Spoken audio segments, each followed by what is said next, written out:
See you around.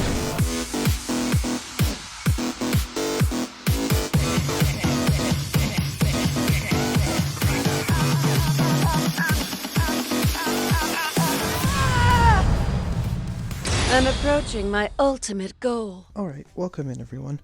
So what you're looking at in the background here is the next part of my request series, which I took a look at using quests in all different sorts of ways for each color and applying it to a hero or a hero art that doesn't see as much play or things like that. So this one I'm looking at some Ada decks. And as you can see, we're going to be using Blackout and we're going to be using some Breakaway. Since Breakaway is rarely used, I've barely seen any Breakaway, and a lot of the purple cards go into such things as quests or things go into EX Pocket or use actions, so I felt Breakaway was a good option. I wanted to create 3 decks. I didn't quite get that, so I added Blackout at the end to give you kind of different version of a third version of a quest deck and it for Ada. So with all that said, let's move on and look at what purple quest cards do.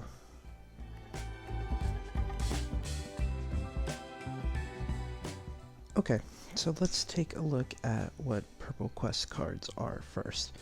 So purple's quest cards come in 2 different ways. You get a quest when you use an action card, like Fairy here, or like Kuga here, you get a quest when you add a card to your EX Pocket. So there's 2 ways you can really build this. Like purple decks, you can focus on using actions, or you can focus on getting cards to the EX Pocket. You could use a little combination of both, which I did in both decks. And you have one accompanying action that goes with it. Fateful Choice, deal 2 damage split amongst enemy units, and if there's quest, it does an extra 2 split amongst, and your hero gains the life equal dealt, so you can gain up to 4 life back, which is really nice, especially with purple. You don't have that. I try to incorporate each one of these units in a deck, if not in multiple decks. So yeah, so that's the way purple quest works.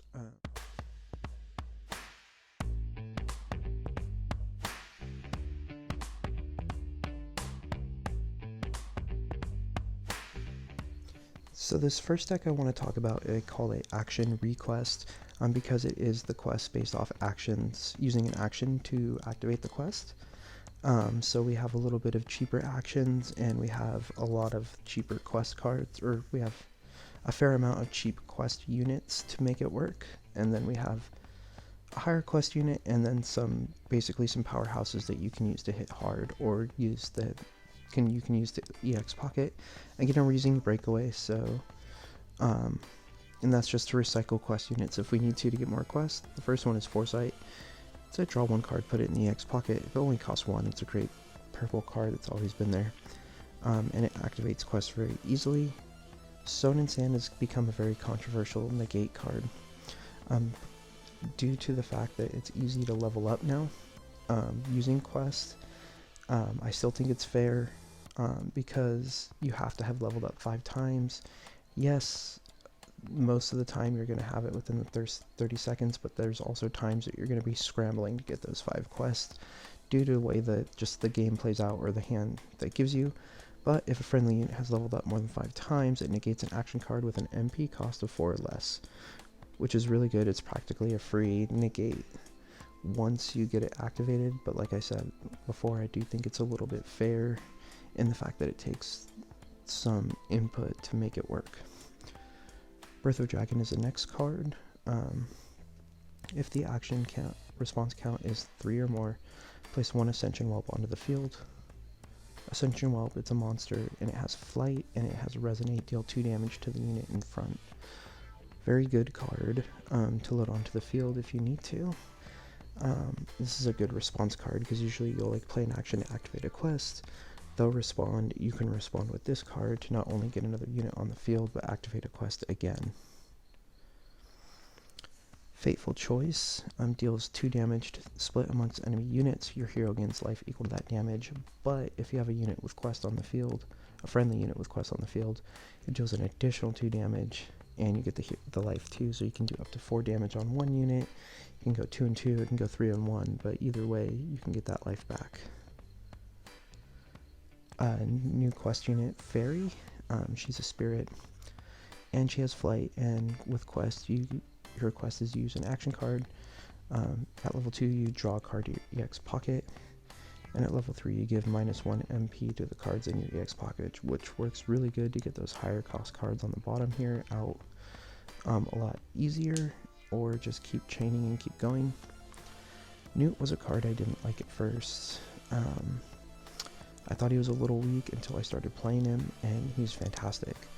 When you use an action card at level 2, you explore for Simone, which is a black action card, and you sacrifice 3 life to deal 4 damage to one unit and 1 damage to the hero, which is when it's combined with Newt's level 3 ability, which deals 3 damage in front. You can burn a big boss unit in front of you for 7 HP right away, and you could exchange out, or you can even take the advantage of getting him off the field.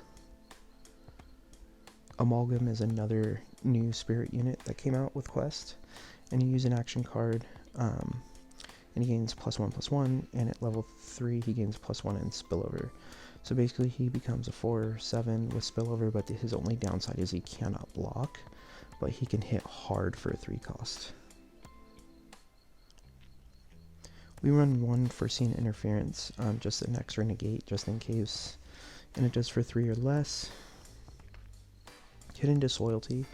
It returns 1 unit with an MP cost of 7 or less to the EX pocket and give all other units controlled by that same unit, or that same player, flight.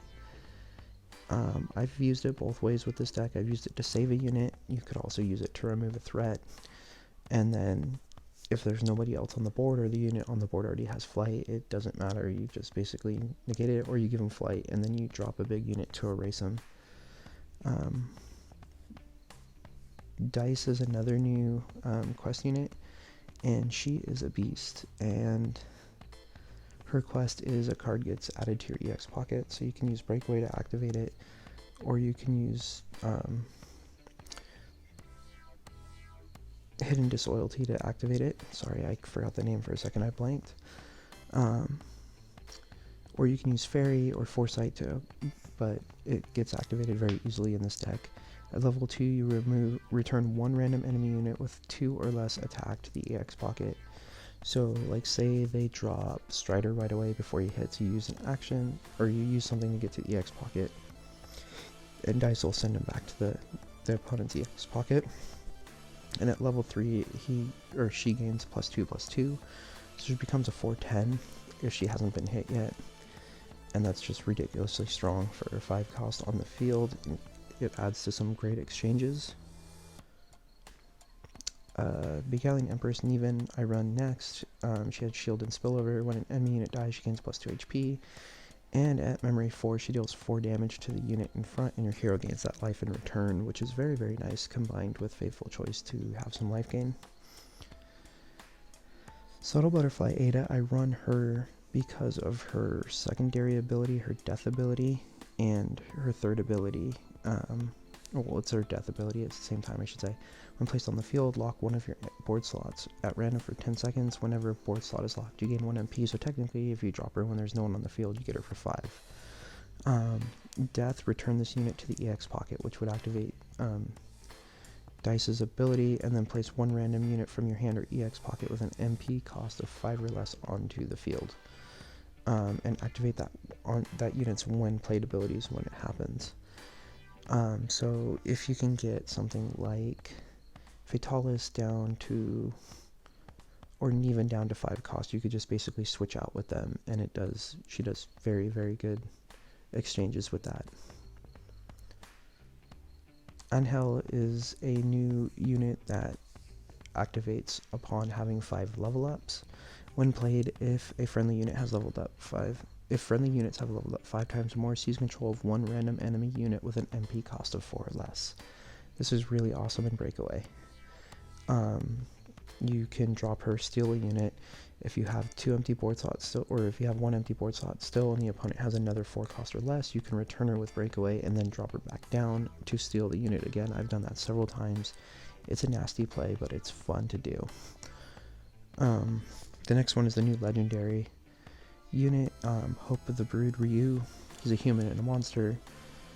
On victory, he explores her shield, which this is the new shield card. It gives your hero shield ×3 and gives all friendly units. Cannot block enemy unit attacks for 13 seconds. We've talked about this in the last deck video, where it protects units a little bit longer.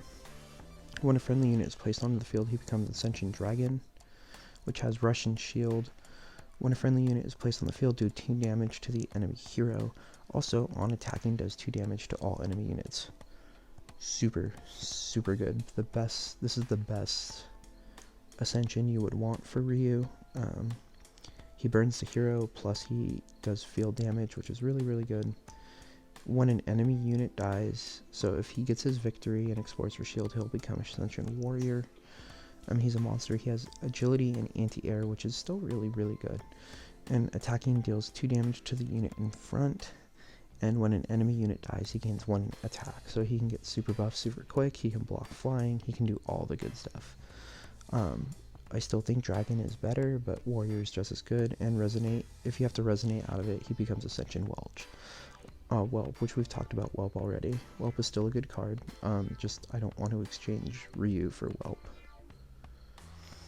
Black Dragon Fatalis is the other legendary that came out. He has flight, and when placed on the field, he does 5 damage to 1 random enemy unit on your opponent's field with the highest MP cost. This is good to attack burners and then use something like Simone to finish them off, or vice versa, use Simone and then drop Black Dragon Fatalis. Attacking, he does damage equal to all enemy units equal to the number of cards of your EX pocket. So we want to keep our EX pocket loaded, because then he does it 2 field wide. And on death, he just returns the deck, so he just keeps recycling through the game. We use Brainwash to seize control of an enemy unit, and this new 7 cost legendary action. The Divine Armies Fall. Return all enemy units with 3 or less attack back to the deck, which is very good if the opponent loads the field with, say, green or red legendaries. They're usually all 3 attack or less. You just send them away. Or they're playing Slurple, they put down Mori, and load the field, send them away. So this is a good response card, and I really like it, and it would set off things like Fairy's abilities and all the quest abilities. So that's this deck. Let's go take a look at a game. Okay, let's take a look at this first game, or this game with this deck, and it's going to go against the new Black Purple Ashura Senku, which in my opinion is a broken deck that should be nerfed. But let's see how we go. I keep this hand. I'm going to try to get some quests off the bat going. And he's automatically going to start buffing up his Virgil. As you can see, his Virgil's already at 5'9" or 5'11". And here's where the quests come into action. Fateful for 4.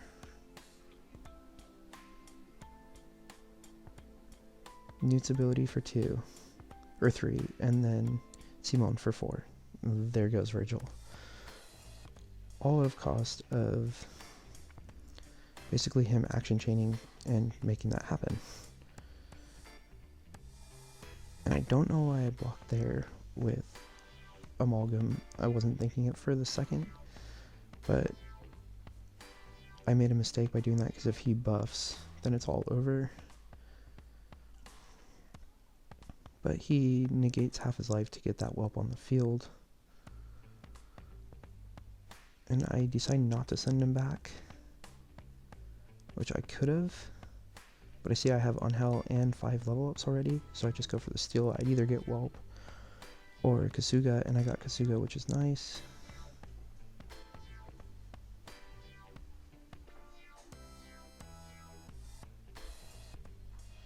And as you can see, I used Hidden Disloyalty to send Virgil back to a unit that already has flight, and we're good to go. I couldn't use Breakaway here because I couldn't get anything into it wouldn't exchange out in the pocket, so. But I respond with that, and then that's game.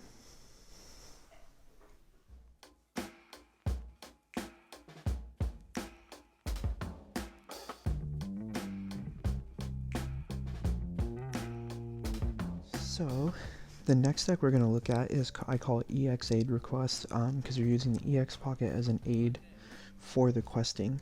So also it's a reference to Common Writer EX aid. So yeah, I'm a nerd, I know. Similar shell, with with a lot of the legendaries being the same, but we built around it a little bit differently with Kugo and another dice and stuff. So here's how it looks: 3 foresight, 1 Psylocke because it makes a card -1, which is nice, and it's a 1 action you can just use to activate something like Newt. 2 Stone and Sand. Come on. 1 Pillow Talk. It's from Battle of Amatsu. It gives 1 friendly purple unit +2 attack and agility, and returns the unit to the EX pocket after 13 seconds. You can run this at 2. I decided to run it at 1 as more of a tech card. I like it because, again, it would activate something like if you use it on Newt or Amalgam, or even dice, it returns them back in and then activates Kugo's effect, or vice versa. You can use it on Kugo and it would activate dice's effect. 2 Birth of a Dragon again, 3 Fateful Choice. I really like this card. The new unit in is Kugo. At quest, his quest is add a card to your EX pocket. He gains +1/+1, so he becomes a 2/7. At level 3, he becomes he gains 2 HP and gains combo, so he's a 2/9 with combo if he's not been hit, which is really nice. Then you use something on Pillow Talk up on him. He's a 4/9 with combo, and he returns back to the EX pocket to activate more effects. We use Newt again at 3. Amalgam at 2 again. Again, Hidden Disloyalty. 3 dice this time instead of 2. Niven, Ada, because she goes to the EX pocket and switches things out. Only 1 Angel this time, which is okay. 2 could be a little bulky in this deck. I'd rather run 3 Kugo and 3 dice. Ryu, Fatalis, and Brainwashed. I started this deck initially with Fairy instead of Amalgam, and it just wasn't working for me. I wasn't having enough power, so I switched out Fairy for Amalgam. Fairy is also really good for this because she does add a card to the EX pocket. So if you had her and dice on the field and use Foresight, dice would automatically be maxed out. Same with Kugo. But I just wasn't finding consistently with it. I found more power through Amalgam being there, so I switched him out. So that's that. That's this deck. That's EX aid request. Let's go take a look. Like I said, you can swap Amalgam for Fairy. You can swap 1 Newt and 1 Amalgam for 2 Fairy, things like that, and it would work just the same and just as fine. I just found more consistency and more fun with this build. So let's go take a look at a game, shall we? Okay, so this game is against Despair, Wail, and Perish. A thorn in everybody's side still. So let's see how it does. I open with a perfect thing. I get Newt, Kugo, and a Foresight, and Fateful if I need it. So that way I'm able to, 1, get cards to the X pocket. To activate Kugo, I can double up his effect. What I was doing is I was waiting it out. Here I decided to use Fateful because the field is getting loaded quickly. And there's Newt's effect taking into an account and then removing things in front of him. And now I'm just going to try to chip away here. I double chip at the Clay Guardian to get a removal. I don't have Kugo's secondary ability, which would make him a 2/3 with combo yet. I decided to just wait it out, and I'm going to use it for dice. And here I used Breakaway to activate Dice's ability to remove a threat in front, which was Clay Guardian. And I'm able to re-drop that Newt to activate Dice's next ability.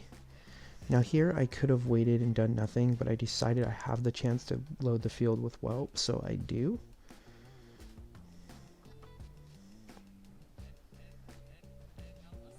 And I dropped the new dice that I received. And see, that's where people say Stone and Sand is controversial because it can negate a 4 action for free. But, you know what? That's what they get.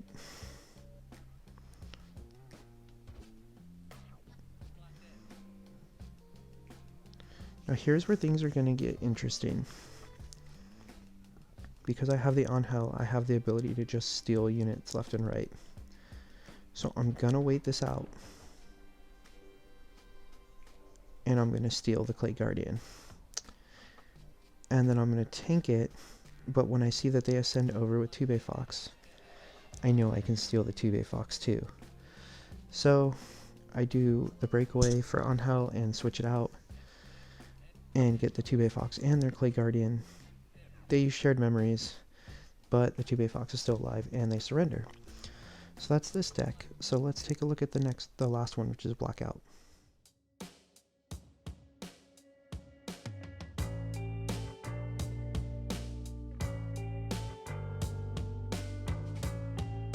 Okay, so this last build, I tried to do like a combo build like I did with green, but I just couldn't get it to work. They're both pretty much combo decks anyways, they just play slightly differently, with one relying more on Blackout and the other just relying on, or not relying on Blackout, relying on Breakaway, with the other just kind of being fun and breaking away units to keep recycling over and over. This one I call Darkness Request because you're using Blackout instead. I think Blackout is the strongest art because it removes abilities, and as you'll see with Cayenne down at the bottom, he's a very interesting quest unit, so we're going to take a look at what he does and why he fits with Blackout.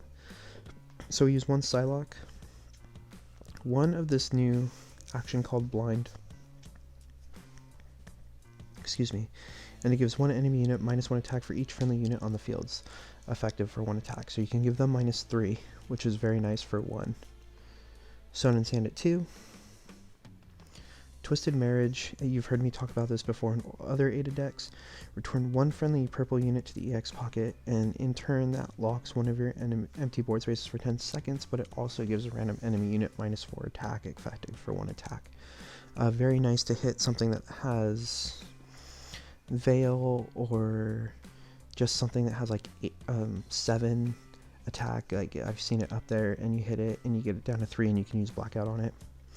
Again, since we're using quest units, Fateful Choices at 3, I'm running 2 Fairy in this build. A new Explorer unit called Ripper. He's a beast, he has flight, and when played he explores for blind. So here's again the blind, so you can technically have 4 blinds in this deck, so you can lower attack a lot. We run Newts just for the damage and the quests. I really like Newt, like I said. Again, 2 Amalgam in this one. I like Amalgam as a beater unit. I run Fake Intel in this. Fake Intel negates an action card with an MP cost less or equal then to the number of units on the field. It's perfect against something like who uses it? Like Oichi uses it with her main beater, or black units use it for some of their high cost destroys or things like that. You could just basically use it to say no.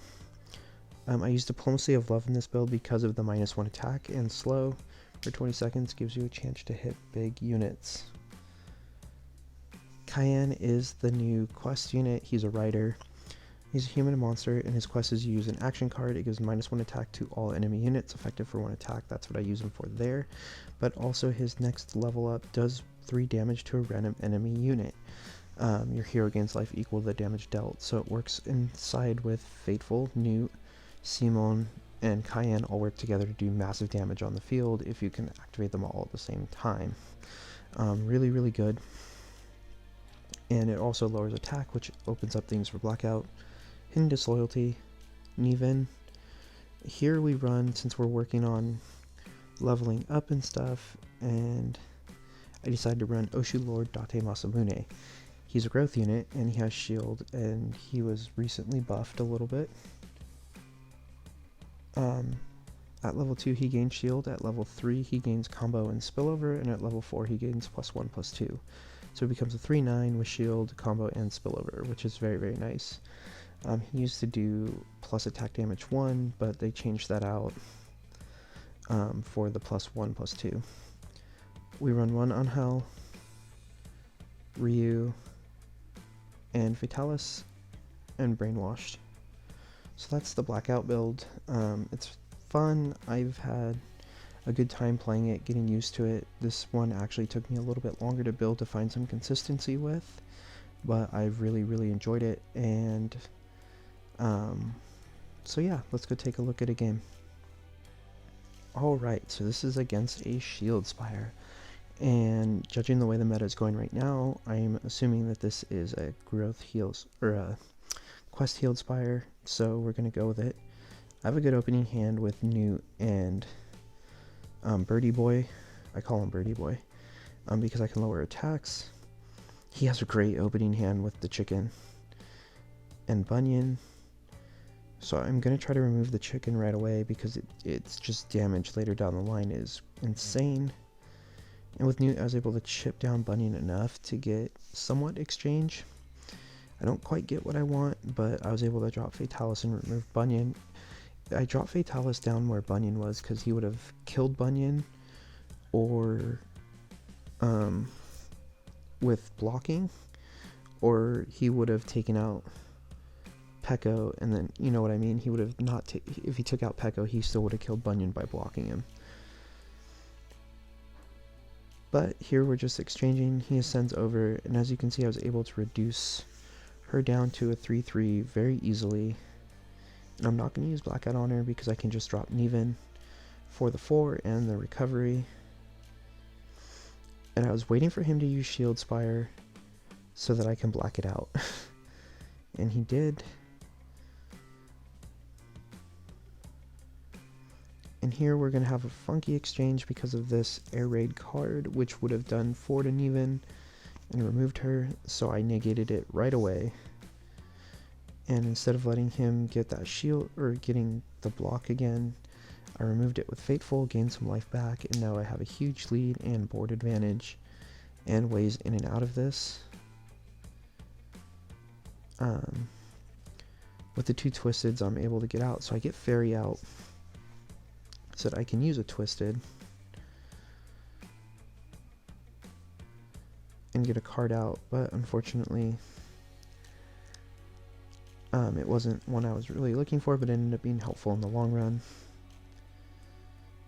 And I can't really do anything right here, so I just wait and drop, and he's going to use Charge, and I want none of this unit anymore. It's a 314 with Besieged pretty much, so you're getting out of there. Pekko can chip at top, I don't care. And that's the game. Alright, so that does it for this episode of my Request series, which we looked at some Ada decks with Quest. I've honestly had a lot of fun building and playing these decks.